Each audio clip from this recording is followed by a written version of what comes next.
Welcome to episode 5 of Heat News Network. We have the Miami Heat versus the Atlanta Hawks post-game recap, post-game show, whatever you want to call it. It was a great team win for Miami. They got off to a slow start, but they eventually got over the hump and took control of the game from probably second quarter on. They had control the rest of the way. The game ended up finishing 115-91. The Heat moved to 26-15.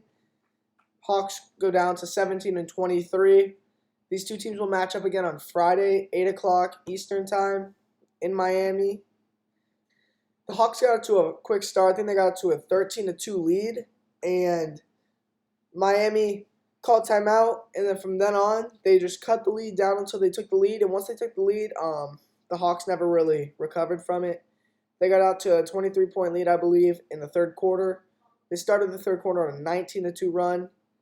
The Hawks just got cold, and the Heat weren't really missing their shots.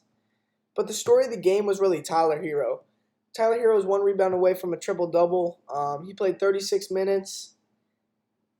Yurtsevin stole his triple-double rebound, and the bench was going crazy. If you watch the game, you know what I'm talking about. But he finished with 21 points, 11 assists, and 9 rebounds. That would have been his first triple-double of his career. I thought he was going to get it, but ultimately Yurtsevin took his final rebound. But that's fine because that's what he gets paid to do. He gets paid to rebound the ball, Yurtsevin. 10 rebounds, 13 points, 6 assists for Yurtsevin. He's a really underrated playmaker. He had 6 assists tonight. Caleb Martin had 18 points and 10 rebounds. PJ Tucker had 10 points.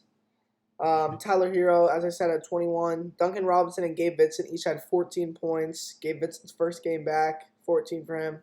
Max Strus had 11. The Heat, everyone played good for them. They didn't really go too deep on the bench. They only went 4 deep, really. But they went six deep. Chris Silva and Kyle Guy got 1 minute of playing time each. But they really only went 4 men deep from the bench tonight, and that was Gabe Vincent, Duncan Robinson, Tyler Hero, and Dwayne Dedmon, who came back for the first game in a while. He had 6 points and 8 rebounds in 18 minutes. For the Hawks, Trae Young never really got it going. He only finished the game with 15 points and 5 assists. Not terrible numbers, but for him, they're low. John Collins led the team in scoring, 16 points, 11 rebounds in 33 minutes. Bogdanovich hit a couple threes for them, 15 points for Bogdanovich. DeAndre Hunter had a big game for them in his first game back. He had 15 points in 24 minutes. Hit, I think, 3 threes. Got to the free throw line a little bit. Definitely one of his best games of his career. He shot 47% from the field. After a rough start, they did get it going, and from then on, they were not going to get stopped. They were not going to be stopped. The Hawks shot 37% from the field. Heat shot 35% from 3. Hawks only shot 28% from 3. Trae Young really struggled. I think he only hit 1 3 the whole game. Maybe 2. I'm not sure. The Heat went 93% from the free throw line. The Hawks struggled from the free throw line. They had only 70%. They were 16 for 23 from the stripe. Not the best numbers, but Okongwu got to the line, I think, 6 times. He's a bad free throw shooter. I think he missed at least 5. I know he missed 2 on, I know he missed both of his shots on 2 attempts. So, I don't know if he made 1 or missed 1, but I know for sure he missed at least 4, and he took at least 6, I think. But one of the keys to the game was, will the Heat win the battle on the boards? And they did that tonight. They had 54 rebounds to the Hawks' 37. And they had 10 offensive rebounds. The Hawks had 6 offensive rebounds. The Heat moved the ball really good. They had 28 assists, and the Hawks also moved the ball pretty well. They had 20 assists. Blocks, Miami did good protecting the paint tonight, I feel like. They had 4 blocks and only allowed 30 points in the paint. The Hawks had 3 blocks. The Heat had 7 steals. Hawks had 8 steals. They both had 14 turnovers, which isn't good. Miami, I think they had 7 in the first quarter. and the rest of the game they only had 7, so that's pretty good. The Heat had 46 paint points, and like I said, the Hawks had 30 paint points.